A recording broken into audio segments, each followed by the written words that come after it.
Welcome to another episode of Too Much Pod Tar.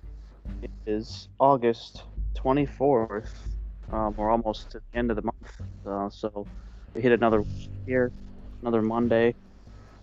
Uh, it's, we've been getting cases. The Mets series against the Yankees was postponed this weekend. So we've been getting, uh, you know, throughout the season, a bunch of teams have had to postpone games, and like the Phillies and Cardinals and Marlins.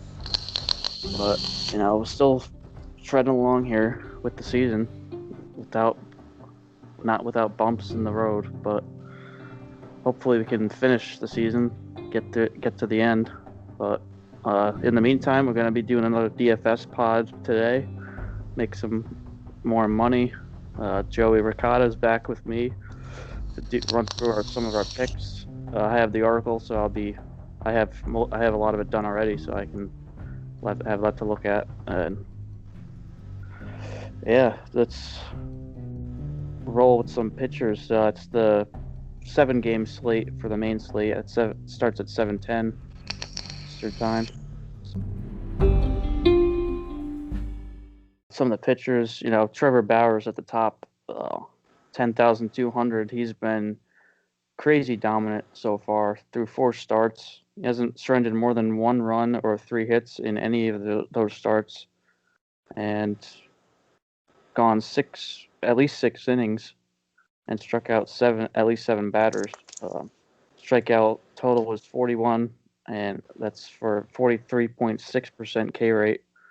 He's walked only 7, and his xWOBA against is 175, and he faces the Brewers lineup, who is not that great. They have the third worst WOBA at 288, so it's a pretty good matchup for him. He definitely got to roll with the top guy there, pay up for him, and we'll see what happens. Obviously, this is a DFS pod, but the Reds came out and said that they might end up going and trading up for guys, but it depends on how they play this week. If they end up playing poorly, they may end up shopping Bauer, but we'll see what happens. Which that would be interesting to see if he would be traded. But anyway, today, yeah, definitely start him. He's pretty much a lock the way he's been pitching against that lineup.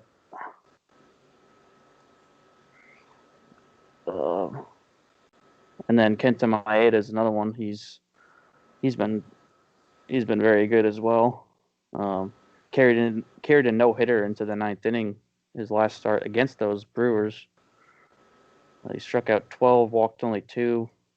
He has 33 strikeouts overall, and just 6 walks in 31 and 2/3 innings, 5 starts. And he also faces kind of a not that great of a lineup in the Indians. They have some good hitters in there, some hitters that can mash, but they're the third worst. They're also the third worst, and they're tied with the Brewers for WOBA at 288.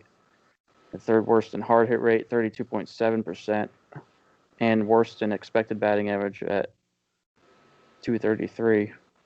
So it's another solid matchup for him. So I like those. Those are my top 2. Another kind of option is Lance Lynn, who's obviously been really good, as we talked about before.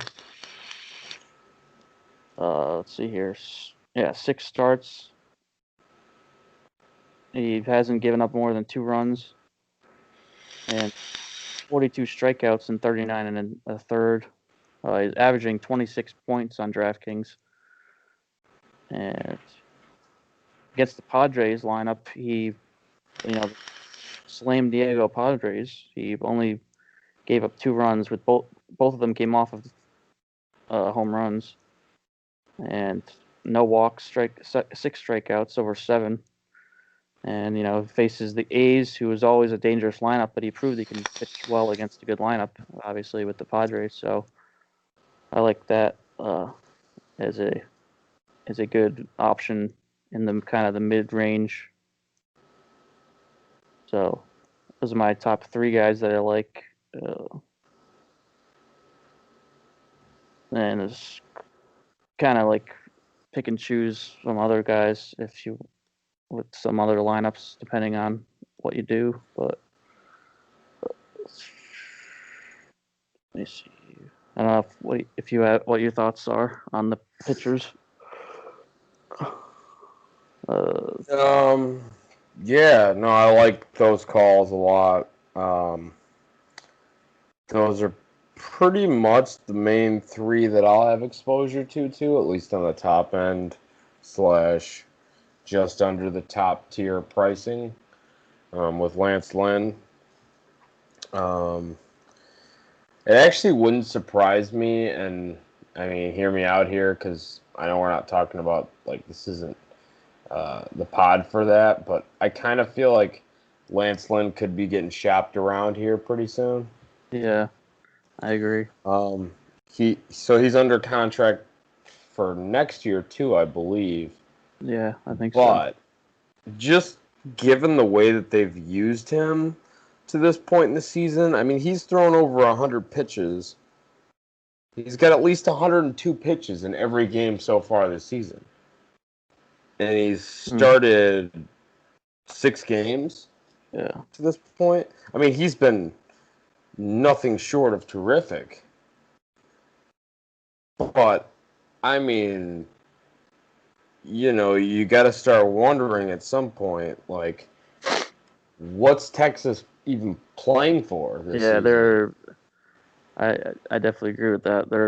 They really don't have much of a team besides him. Like they have not that great of an offense, and yeah, I think that's definitely something they can do, moving him. Yeah, and so I kind of feel like they want to get the best out of him, which, I mean, to this point they have. But also they're just going to ride him, and like if he's pitching well, they're just going to let him go. You know what I mean? Like that's how it affects daily fantasy, at least I think. Their plans for him could affect us as DFS players, being that it's not like a Los Angeles Dodgers situation where the guy's pitching good and, well, he might get the hook after 5 and 75 pitches. Like Lance Lynn's pitching good, he's going to go over 100. He's probably going to get into the 7th and 8th inning, That's true. So, and he's already pitched against Oakland, 6 1/3, 3 hits, 1 run. It was a homer, 3 walks, 7 Ks. Yeah. We talked about Oakland with Bundy today or yesterday.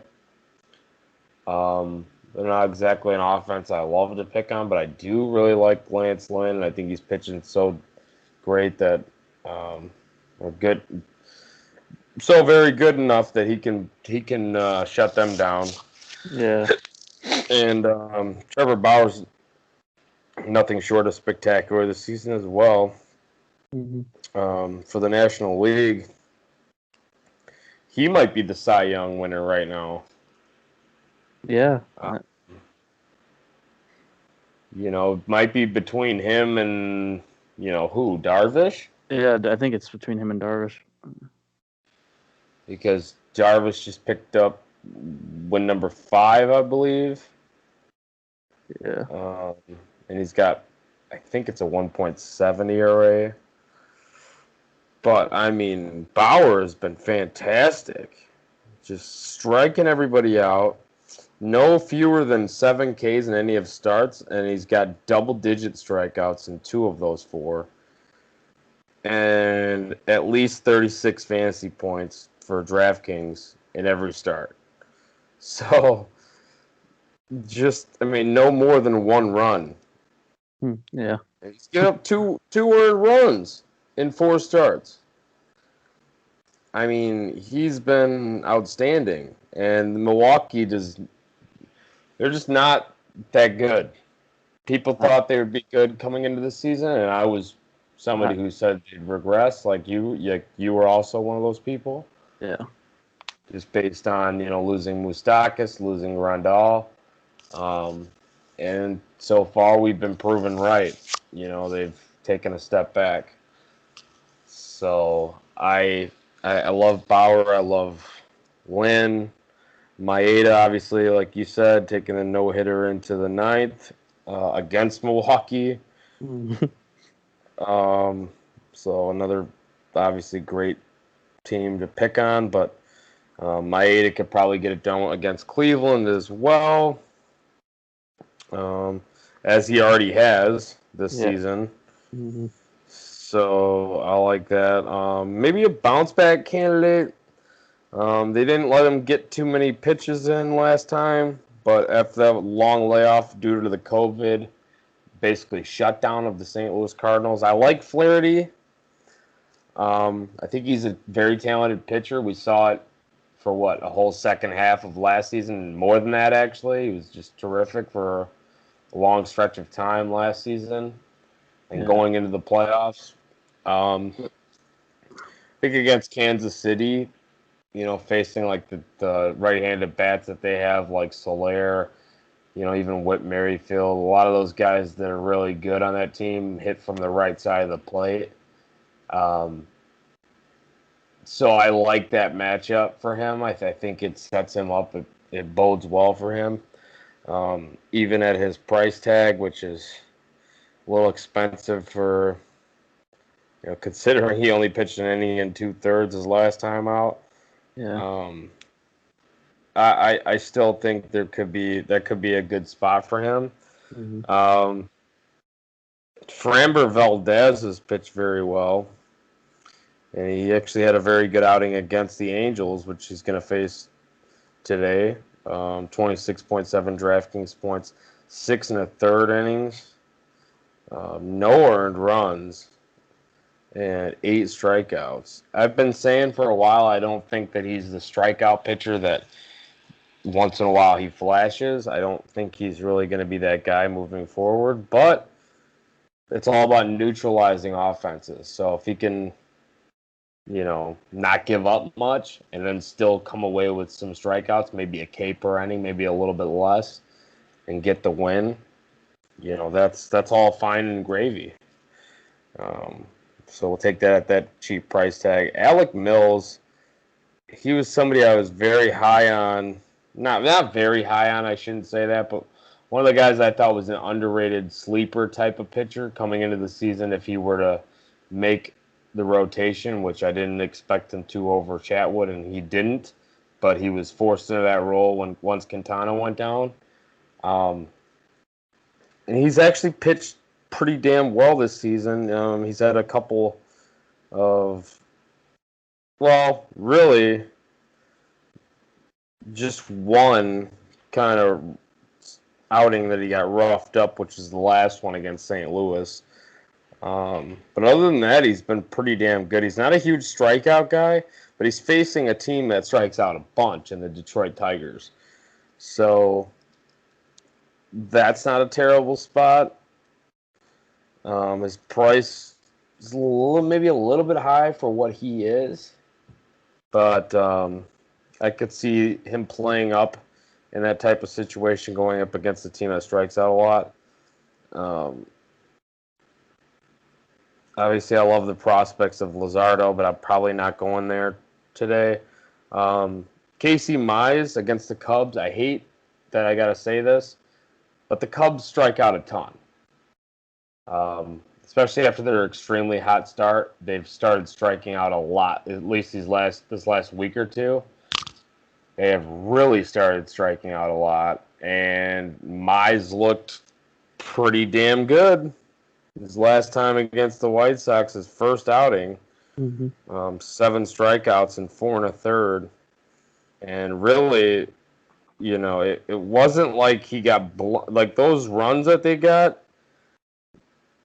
It was via the home run, and the White Sox have been hitting everybody, lately. Yeah. So I can't really fault him for those runs that he gave up. I still think just watching the start, he looked like he's got it. He's got some great stuff he's a big league pitcher, and without a question. Which, I mean, everybody thought that he'd be here maybe a little bit sooner even. But so I kind of like that even at 6.2K. That's pretty cheap on DraftKings. Um, I hate saying that being the Cubs, but the Cubs, like I said, they've been striking out a lot, so I don't mind that in tournaments. But yeah, that's what I got for pitching. It's a long spiel, but Mm, yeah. Yeah, I like that Mize call too. Like at that price tag, especially. But it just depends. Hopefully, he couldn't go like a little bit longer. I mean, obviously, 4 1/3 in his first start is probably going to be able to go 5 or more innings. So I definitely can see that. And just a note on Flaherty too. I'm not sure how long he's going to be stretched out. Like how he didn't pitch long in the first time back. So I think they're going to probably after the long layoff kind of take a little bit longer to stretch him out. Maybe just take a couple of starts to actually get stretched all the way out again. But I don't know. That's a great point. That's also my fear too, because um, he wasn't he's their ace. I Mm-hmm. mean, we all know that he's the Cardinals' ace at this point, especially after last season. But he wasn't the first guy off the board as far as when they returned to play. No. It was I don't know how many games, but he didn't pitch for at least the first couple of games that the Cardinals when they returned, which is kind of worrisome, especially when you're talking about taking it easy with them. It's like, are there some things going on there that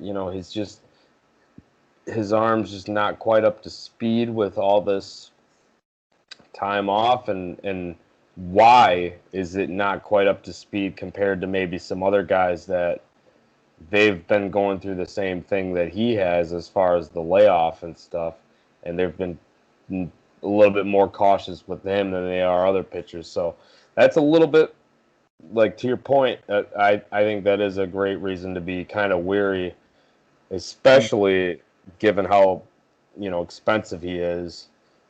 Can you afford to have that risk of him getting yanked a little bit sooner than maybe he normally would? I don't know. Yeah.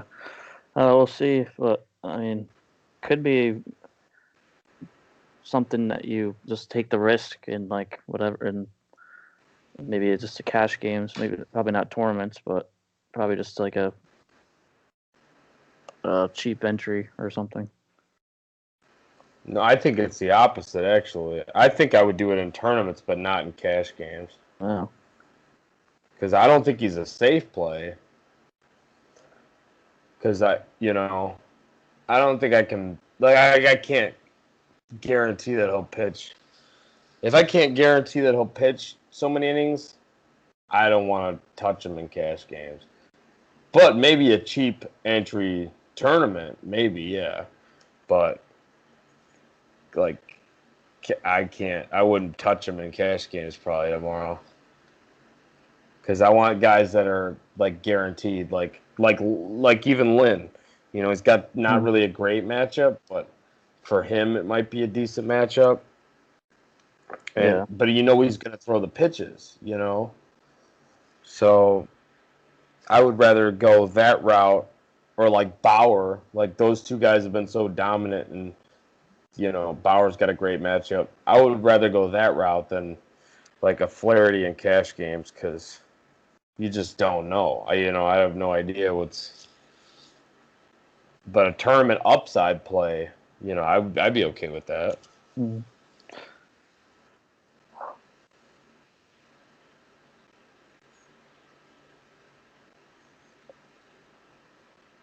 Another guy maybe that has potential is Brad Keller at 6.7K. He's been pitching pretty well. His strikeout numbers aren't going to be there. He's only 15 strikeouts and 8 walks in over 3 starts, but he's only given up. No, he hasn't given up any runs yet. So definitely he's been pretty solid, and obviously facing a Cardinals offense has hitters in there, but they're obviously the long layoff. They've only played a few games since then, so I mean they could always have a slow day, and he's only allowed 8 hits so far. So over the 3 starts. So that's kind of just a value play that potentially. Yeah, definitely.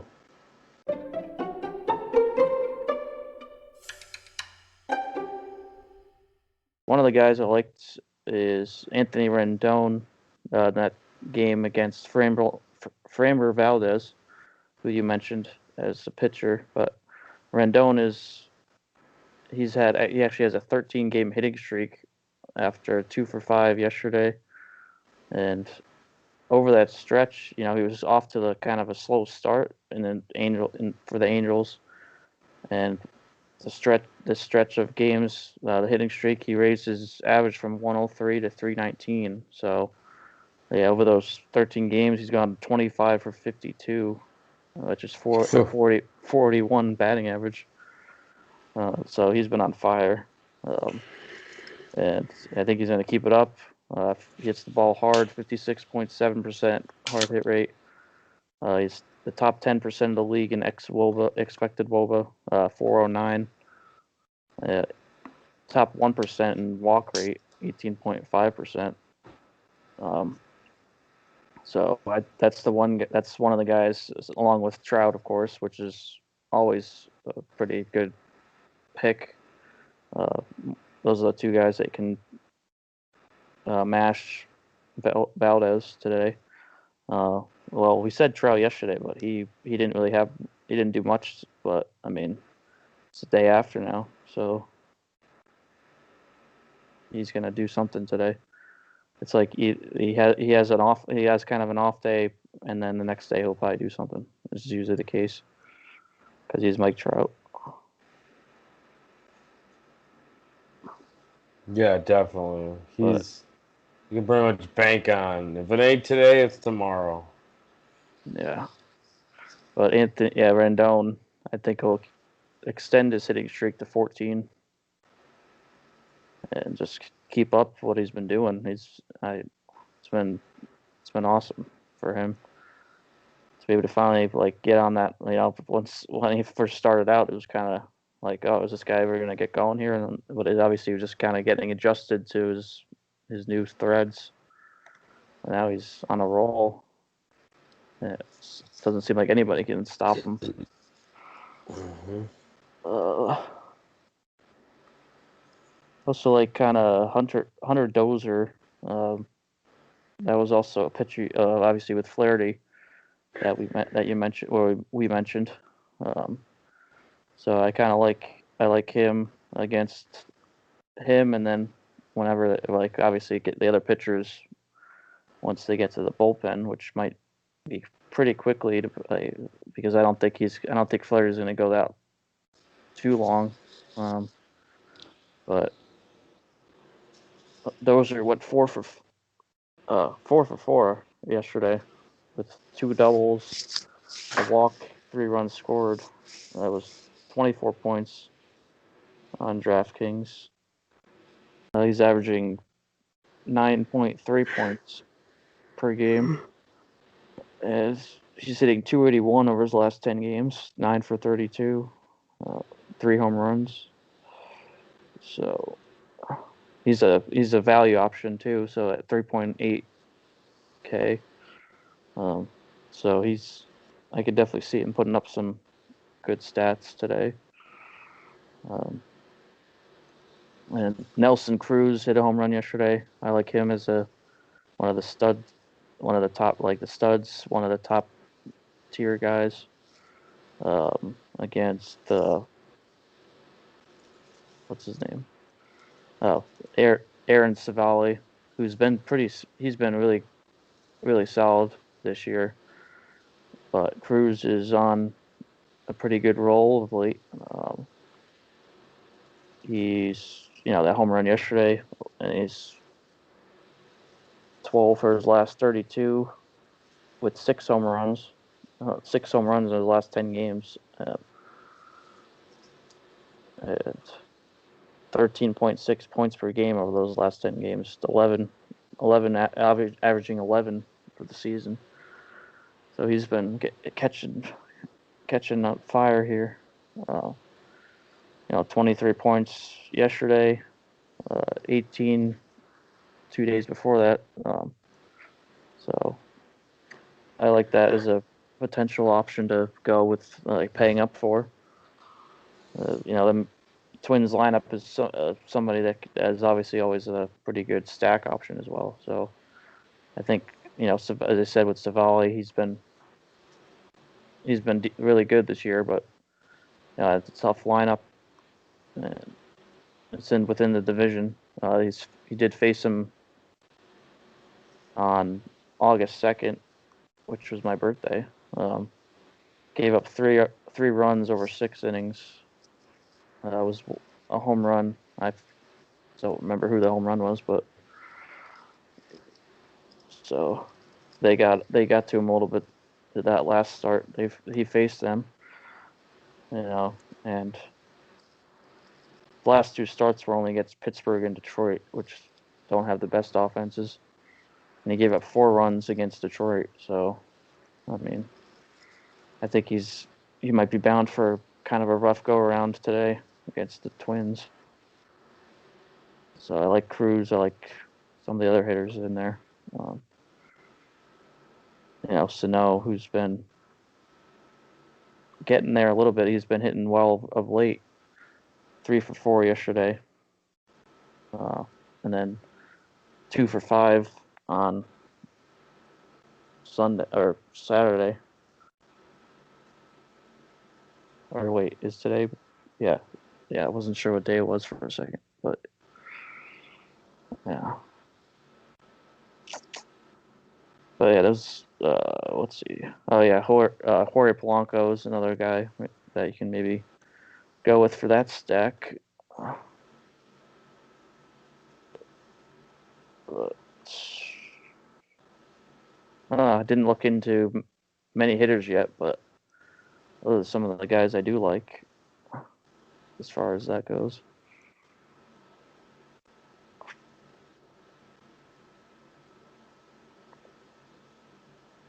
And then maybe even with KC, you can always go with Whit Merrifield even. So along with who I mentioned already with Dozier. So those are some options. Trying to think of who else.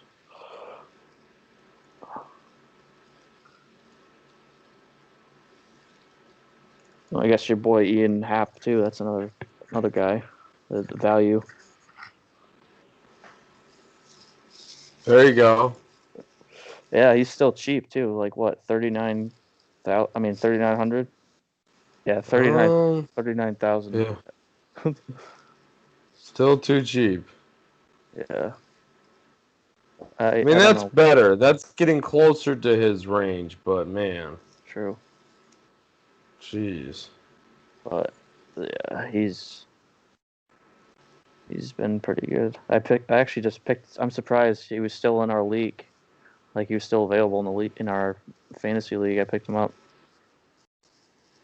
Yeah. I'm Because surprised nobody's What's anybody's paying attention. I couldn't because I had nowhere. I didn't know who I'd drop for him. Yeah, I hadn't even looked at it, so I was like, I had so many guys that I could just drop because I still had Andujar and I still had like some guys that were on the IL, like that weren't going to be, like Paxton, who's probably not going to return this season, and then Yeah.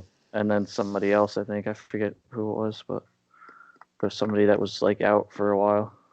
Which is no point. Oh, I got you. It's a 60-game season. There's no point of using the IL because if they're out for a while, he's like, that's gonna be like the whole season basically.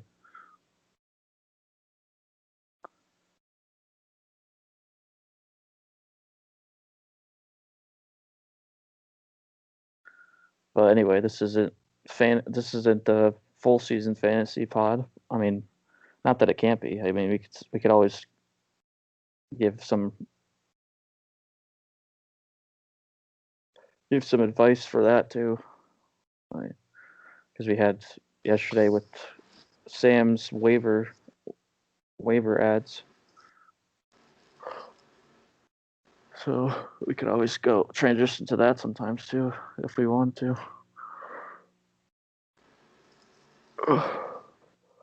But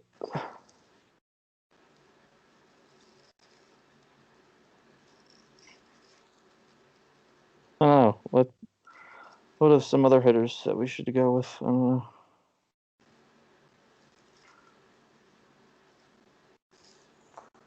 Nicholas Castellanos.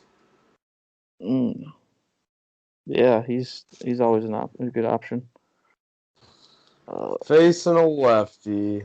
Yeah. The dude rakes lefties. He's done it his entire career. Playing in a good hitter's park. I mean, even if they were in Cincinnati, it'd be a good hitter's park.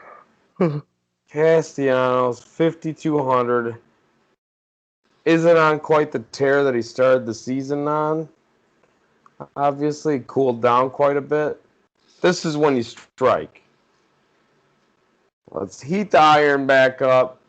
Castellanos, 5,200. Spend up. That's where I'm going. Let's do it. Yeah. Brett Anderson, he's not terrible, but I got to go. I mean, Anderson against righties, it's kind of an even split compared to lefties. Lefties a little bit better hitting against him, actually, over his career. I don't think this season. But Castellanos against lefties, I mean, if you want me to pull up, I could probably pull up the numbers. But let's see what his splits are against lefties. Oh, boy. We'll go with this season first. He's actually hitting 8 of his 9 home runs against right-handed pitching this season. But he hasn't faced many lefties. Career against lefties. We could just let's just go to 2019. 2019, last year, versus lefties. 8 home runs, 19 RBIs, a 370 batting average compared to 272 versus righties. A 190 WRC plus, a 460 WOBA. Oh my goodness. Against lefties, a 343 ISO, 1.138 OPS. The guy kills lefties. This is just last season. Career numbers. Let's see his career. 302 compared to 268 versus righties. Batting average. And the WOBA 372 compared to 330. 135 WRC plus compared to 106. I mean, he smashes lefties. I want every bit of Castellanos, especially if people are kind of off of him now that he's kind of cooled down a little bit. And I mean, he hit a double just yesterday, Sunday. So I mean, he's not. It's not like he's. I mean, he's won for his last. Let's see, 8, 6. So he's won for his last 14. It's exactly when you pick up Castellanos, especially against the lefty, because people aren't going to be on. And I actually really like the red stack tomorrow because they've got some righties that can do damage against Anderson. Although Anderson, like I mentioned, he's not terrible against righties, but like I don't mind Votto on a lefty. I just like that matchup in Milwaukee. I really like that matchup. Yeah. So that's one of my guys, though, Castellanos. If Matt Davidson's in the lineup, you could probably look there too at only $3K. That's pretty cheap. That's not a bad. He's got pop. We know that. It's really about the only thing he does is he can hit some bombs. Um, Other hitters. Let's see here.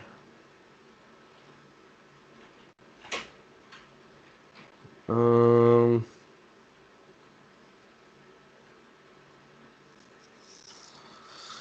I don't know. I'll kind of be spread out a little bit tomorrow. Um, as far as like tournaments and stuff go. Not a huge believer in Savali. I mean, he's not a bad pitcher, but I just think that the Twins. I think this is a spot where they could get to him a little bit. Um, they've got some powerful lefties in that lineup, like Rosario, Kepler, Cruz against anybody is good. Yeah. I kind of like that Polanco. You can kind of stack up those lefties if you want a cheap option like Jake Cave, lower down the lineup. I kind of like that. So, I mean, they're not super cheap options, obviously. But, yeah, I don't mind it. Cave is cheap, but...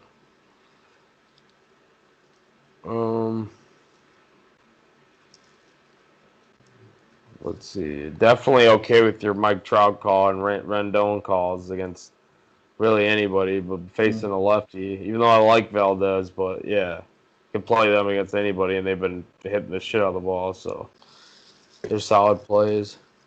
Yeah. Hitting the shit. Hitting the shit.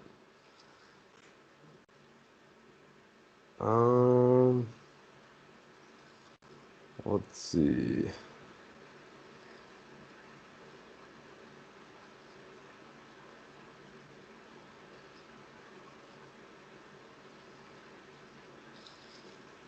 I don't know. That's really all I got up for right now because I gotta see how stuff develops. Like I know I'm gonna do more research leading up to lock.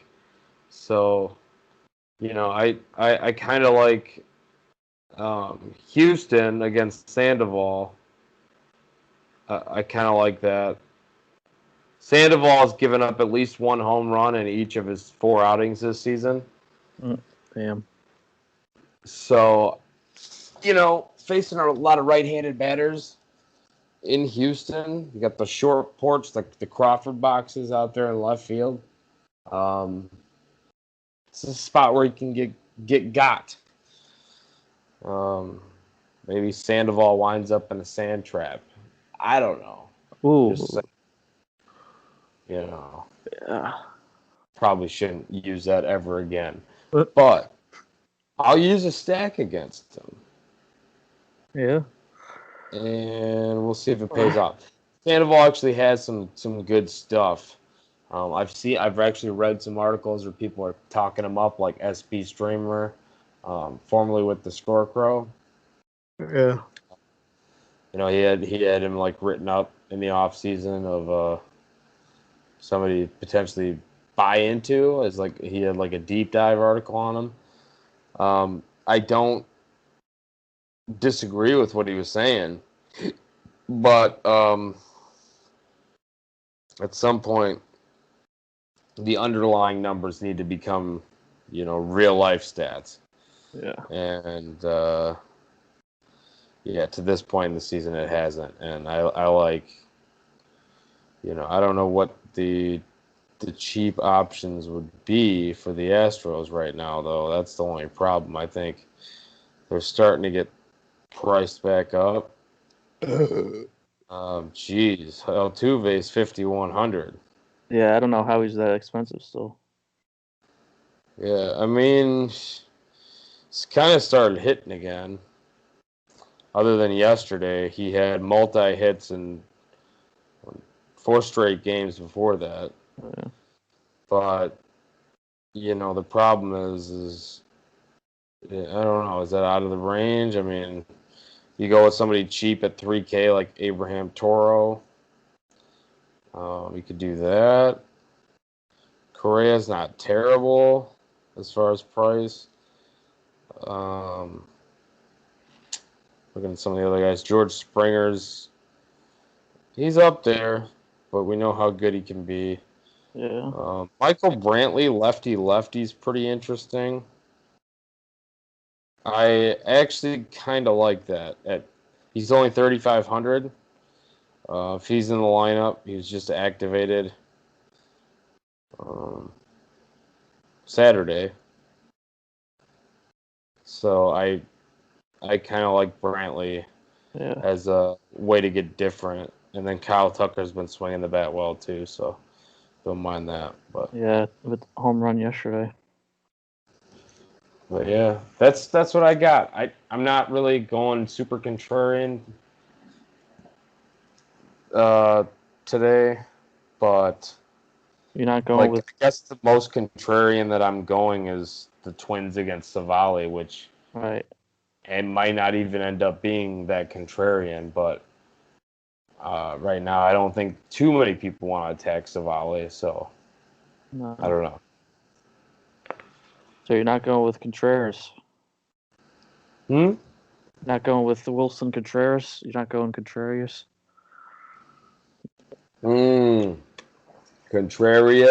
Contrarian. Yeah.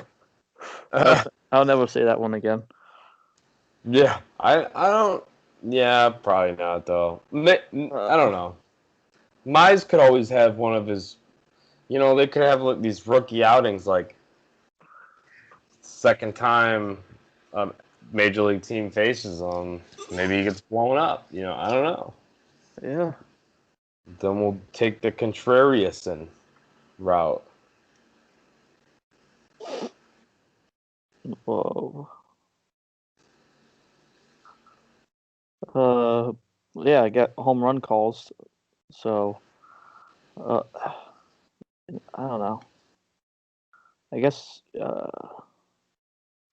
I'll gotta go with Nelson Cruz. Nelly. Back-to-back days home runs. Nelly Cruz. Whoa, I like it. I like it.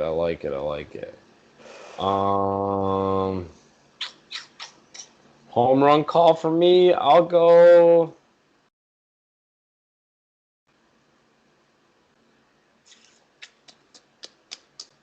It's between two guys right now. I'll go with Castellanos. Nice. I think he's going yard. I like that. I think him. And if not him, it's Matt Davidson going yard. One of those two are going yard. Yeah. For me, it's Cruz or Rendon, because those are my two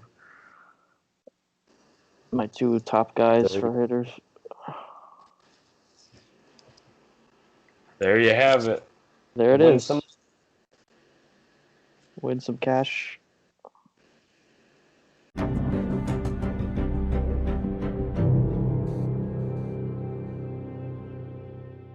Don't forget to keep listening to these pods every day as we do more. Obviously, we've been doing this for a little while now. It's been, 2 weeks or almost 2 weeks, I think. We're doing these DFS pods.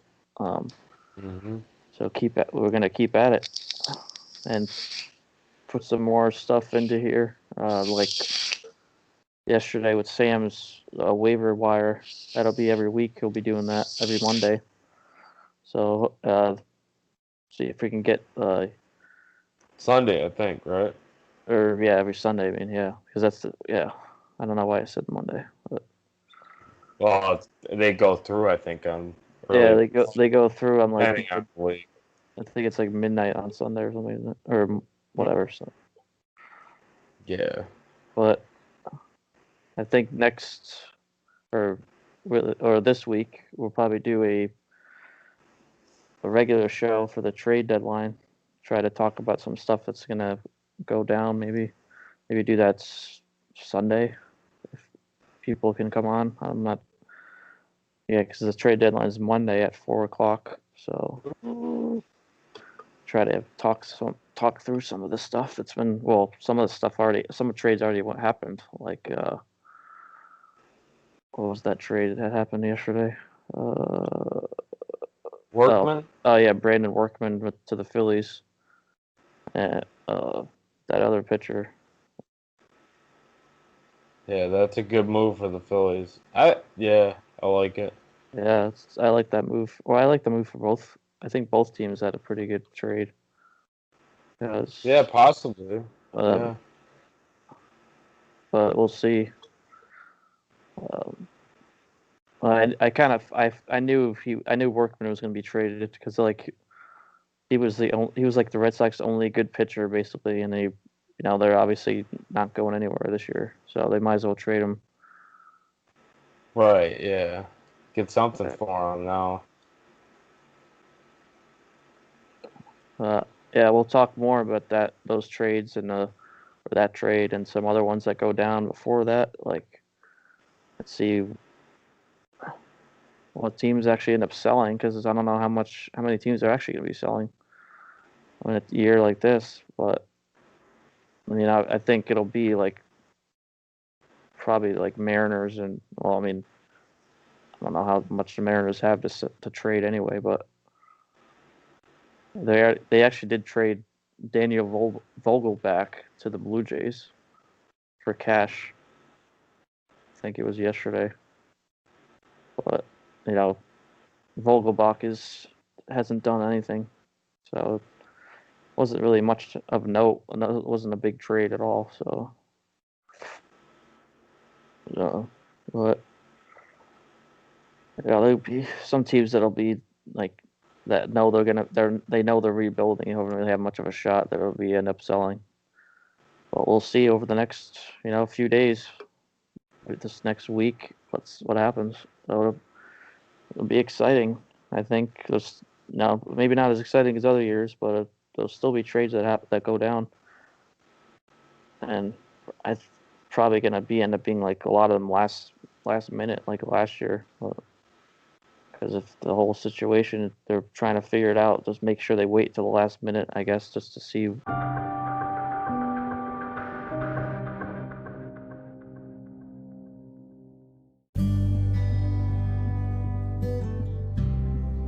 Yeah, that's today. We'll be back again with the DFS pod tomorrow. And yeah, just a reminder, you can never have too much pod tar. And see you later.